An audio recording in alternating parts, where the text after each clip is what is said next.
Budget to beast mode. Which PS5 setup is best for you? I'll walk you through them all. Hello and welcome back to Gears and Tech. As your old PlayStation 4 or PlayStation 4 Pro starts to show its age, you may be tempted to look at what the PlayStation 5 has to offer. After all, we are all the way into the mid-cycle of this generation, and it's time for a much-needed upgrade. But with so many options and so many people saying so much, there's just so much noise, and it's easy to get lost in that noise and just have no idea where to start.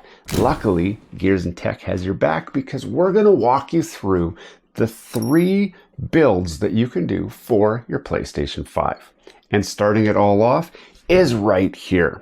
This is the OG fat PlayStation 5. If you're looking at a PlayStation 5 and you just don't know where to start, do I get the Slim? Do I get the Pro? Do I get the OG? What do I do? The great news is with the release of the Pro and with the release of the modular Slim design, these fat OGs are available at a much cheaper price. Many of them are starting to show up used in Marketplace and on eBay, and it's a great opportunity to get a budget console that is next gen. So first build, the basic, find whatever you can get. The cheapest PlayStation 5 that you can get your hands on that works. Make sure when you go to buy one, especially a used one, that you bring a game and put it into graphics mode and really get it nice and warm and make sure you don't have any overheating issues, because a lot of these old PS5 fats can suffer from overheating issues and they won't tell you because you wouldn't notice on first power up. It'll power up, it'll go through the menu just fine until you put a high demand game in, and then all of a sudden you'll have the dreaded heat issue. I do cover that in great length in other videos. I can tell you how to fix it if you do have it, but just know that some of these older ones do suffer from some heat related issues, especially if it's been used in the vertical orientation. But this setup will get you started for very cheap, a few $100s. But what do you do when you're ready to beef that up a bit? You want the next best upgrade. You got a little bit of coin left over. What do you spend it on? Well, there's a lot of challenges. Some of us might be looking at a computer monitor, a better TV, whatever, but I will show you what that best next option is. And this is it right here, a set of SteelSeries headphones. Now, the beauty of the SteelSeries headset is it supports PlayStation 3D audio. You don't need to get the Pulse headphones to get the 3D audio. So these are, again, you can find them on Marketplace. They're reasonably inexpensive. Even if you want to buy them new, I'll put a link in the description where you can get all of these. They're really cheap, but you can't discount the increase in sound. The visual is going to be there. You can plug this into pretty much any TV you want and it's going to look great. Especially those of you who are saying, what about 4K? My TV doesn't do 4K. Well, the great news is most people's TV doesn't do 4K. But according to Sony, over 75% of PlayStation 5 users actually set their PlayStation to performance mode. And performance mode actually turns the graphics down and runs at only 1080p anyway, so that you can get better graphics performance, so better frames per second. So your 1080p TV is going to be just fine. Now, I know many of you are sitting there yelling at the screen right now saying, Anton, you're such a liar. 4K is so much better. Yes, I agree, but we're going to get there. This is the budget build. This is I've saved my allowance for months and months, and I finally have enough to buy this, but is this enough? And the short answer is yes. This gets you gaming. This is enough. You can always upgrade from here very easily without losing any of the money that you've already spent. And I'll show you that in a very short second. And that's because if you have more money and you don't want to do the budget build, this is what I would do. I would go and get myself an Astro headset. Now this is an A50 Gen 4, and I know that because on the back, I have an optical connector, I have a USB connector, I have a charge port, which I totally forgot I even had because I don't look at this very often. And I have a PC and a PS4 slider. Yes, this came out during the PlayStation 4 era, and it is a very old headset. In fact, you can find this used for a reasonable price, but you can also get it brand new still from Astro. Now, I use this headset with my Extreme setup, and I use the optical connection so that I still get Dolby surround sound. Those of you playing your experiential games, your adventure games, you will love the Astros with surround sound. And again, I hear you guys who are saying 3D audio sounds really good. Shut up, just use the 3D audio. Yes, and the beauty is this supports 3D audio as well. So you can use the 3D audio on this and toggle between the Dolby and see what the sound difference is and find out how truly immersive it can be. So if I was going from the budget build to the mid-priced build, here are the things that I'm going to get. I'm going to get the Astro headphones. I'm also going to get the Hex Phantom controller. I'm not going to go get a Scuff. I'm not going to go get a Battle Beaver. I'm not going to get anything else. I'm getting the Hex Phantom.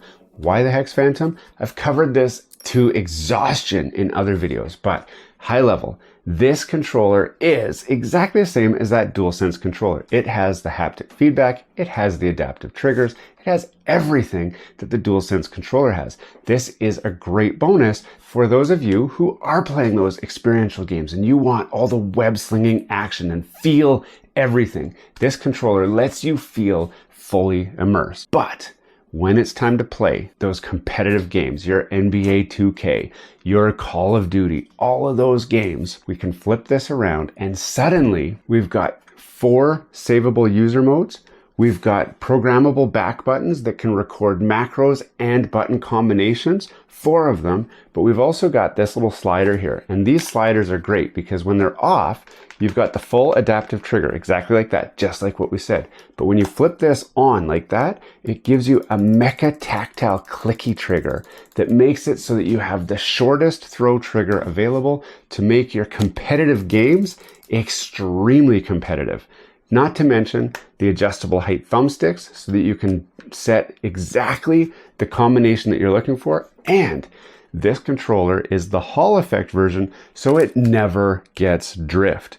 If it did, there's actually adjustable modules in here that we can plug in and recenter them so that we can continue gaming for a long time to come. This controller is very aggressively priced, and again, I'll put a link in the description for this controller. But when I'm building my extreme setup, I'm taking this system and I'm simply adding this to it. There is one other thing that I'm going to add to it, and that is an upgraded TV or monitor. Now, this is the part where you need to decide, do I want to sit at a computer desk like this while I'm gaming? And if yes, monitor is what you're looking for. Am I gaming from a couch? If yes, a new TV is what you're looking for. But what are you looking for? Here are some specs that are extremely important to watch for in a monitor or a TV. And we'll talk about the TV in a little bit more detail because they're sneaky. The monitors are a lot more direct with what it is that you're buying. So when looking for a monitor, the most important thing is that refresh rate. We want one that supports at least 120 Hertz. And that's because the PlayStation 5 will do up to 120 frames per second. And you want to make sure that the monitor can keep up at least 120 Hertz refresh rate. It's important to keep in mind that a higher refresh rate can run lower frames per second. So if you find a monitor that does 165 Hertz, it'll do 120 frames per second as well. You just don't want lower. You don't want a 60 or an 80 Hertz monitor trying to do 120 frames per second. It can lead to ghosting and your image won't be quite as crisp. So you want to at least match it, 120 or higher. Next important thing, the resolution. Ideally, you're finding one that has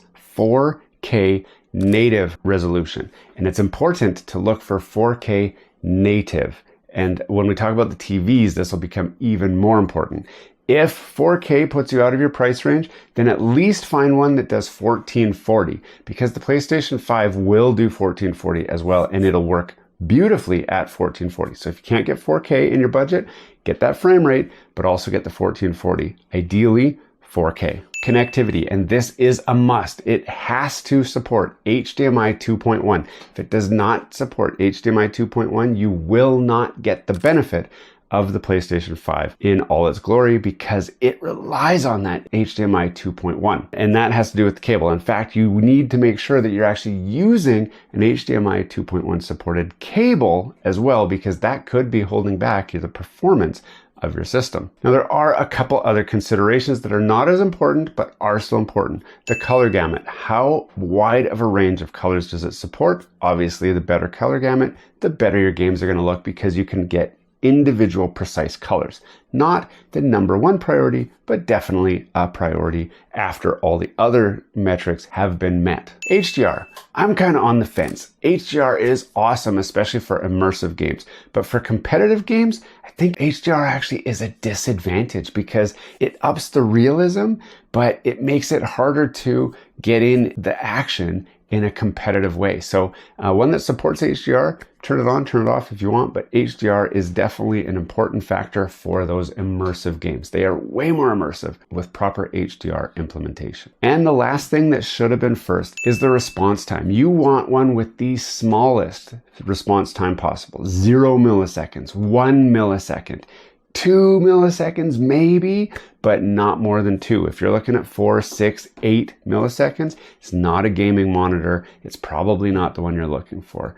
1 millisecond, excellent. That's where you're looking at. Now, those specs are true for monitors and TVs. It's going to be much harder to find a TV, especially with those higher end performance figures, without spending a lot of money. And this is where I talked about the native resolution. You see, many TVs will say 4K TV, but if you look at it a little bit closer, it's actually a native resolution of 1080. What that means is it's taking the 1080 signal and just boosting it up to 4K to fill the whole screen. So all it is an expanded 1080 signal. So you're actually not going to get the same visual fidelity on your PlayStation 5 if it's a 1080 native screen. And that's why you want one that is 4K native, because it's an actual true 4K panel. That's what you want to look for. Do not go for a 1080 or even a 720. I've seen some 720s out there still that do 4K, but they look like crap. So now we've built our mid-tier system using our existing PlayStation 5 that we got from the bargain bin, and we've got good headphones, we've got good TV or monitor, and we've got the best-in-class controller. What could be better if you're trying to do the extreme PlayStation 5 setup? What do? Well, you get a PlayStation 5 Pro 30th Anniversary Edition, obviously, because this is the Mac Daddy. This is the king. It's the boss of them all. If you are serious about your PlayStation 5 gaming, you've already got the monitor that supports everything that this has to offer, but the PlayStation 5 Pro will give you all of the fidelity graphics of the regular PlayStation 5 at the performance setting. So it gives you 120 frames per second with 4K graphics. You get all the images and all the graphics all at the same time with the PlayStation 5 Pro. And if you got that monitor that we talked about, this is fully supported with your PlayStation 5 Pro. So you get the best of everything. And because you already got some of the best headphones on the market and you already got the best controller, the PlayStation 5 Pro, it's a small price to pay to get the king of it all. But again, you don't need it. You don't need anything here to have a great experience. You can go all the way back to our budget bin on an old TV and you're going to have just as much fun as the guy with this setup. So this is the Flex setup. This is the Get Me Started setup. And then we had the one in the middle. Now, some of you are asking, what about PSVR 2? Do I get into that? And that's a great question. That's something that I'm actually asking myself, because now that I have the PlayStation 5 Pro, I'm wondering to myself, if I were to get the PSVR 2, would it be more immersive? Would it be that much better? And truth be told, I am really excited to get my hands on a PSVR 2 and play Gran Turismo, because I just really want that full immersive experience. So I'm talking racing wheel, I'm talking VR goggles, I'm talking everything. I'm gonna have the chair, have it all. but I don't have it all today. So I've actually stayed away from Gran Turismo because I want to experience it in all its glory. So that's my next setup. So that would be taking the Mac Daddy setup and turning it up to 11. But for those of you who are like me right now and just want to get gaming, you've got some great options, budget or otherwise, that will get you started. Recap time. Budget, just get whatever you can get. Cheap, used, secondhand, marketplace find. Get yourself a PlayStation 5. Middle build, start looking at just upgrading stuff off of the base system. Get that monitor, get that TV, get the better headphones, get this superior controller. Get all that as you get the money and just add it to that system. And when you're ready to ramp it up to the next level, add that PlayStation 5 Pro, or in my case, the 30th anniversary, and just get that better experience all around, and it'll leverage everything that you bought piece by piece. So you don't have to jump in at $2,000 right off the bat. But if you've got $2,000, you can certainly do this setup with a really good monitor and be laughing. Now again, if there's anything that you saw here that you wanted, I will put links in the description down below where you can pick up all of this or none of it or some of it. It's up to you. But I want to know from you guys as well. What did I miss? What is not included here that should be? And what's your setup? Tell us, what did you do? Are you on the budget end? Are you on the extreme end? I want to know. Hey, thanks for watching all the way to the end of this video. We hope you enjoy the content in this video, and we'd love to have you come back. Consider subscribing to the channel if you haven't already. And for those subscribers who are looking for that extra special thing that you can do to support this channel, consider joining our members group. That's where we're building this community, the Gears and Tech community, where we can all enjoy content together. You'll get special perks, which we'd love for you to check out by clicking the link down below. For those of you who are just happy to watch the video, that's okay too. You can check out some of our other content right over here, where we've got some previous videos that have already been uploaded and enjoyed by many of our viewers already. We do hope to see you again. This has been Gears and Tech. Have a great day.